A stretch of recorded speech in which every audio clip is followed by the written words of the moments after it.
شعر ورته وایي که انور خیال منیر صاحب ته هم چې خپل کلام مو سره شریک کړي. ملک بارام هغه ورځ افزر افغان کې وکړی و.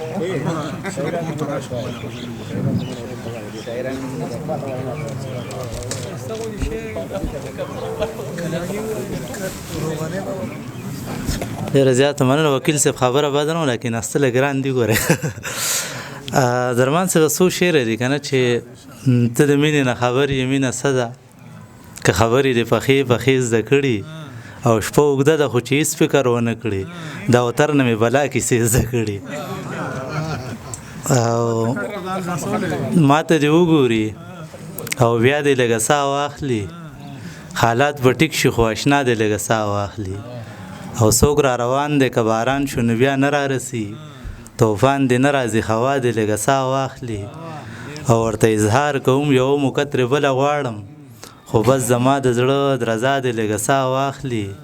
او په مدفس راغلی زړه مې ترېنه هم نه کېږي، اذان دې وشي خو رڼا دې لږه ساه واخلي. او خیال خو لګیا دې مزدوري کوي چې پور ختم شي، بیبې ته ووایه بابا دې لږه ساه واخلي. او یو غزل بل چې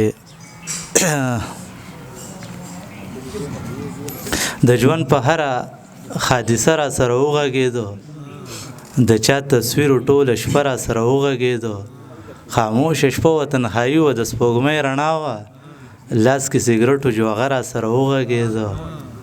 ورته او زه پرې رغېږم، ما ته پته د علاج مې دا دی که دا سړی یوه شیبه را سره وغږېدو. او نازک خوله، نازک بدن، نازک نازک لاسونه، صفه نازکه شاندیجه را سره وغږېدو. ډېره مننه.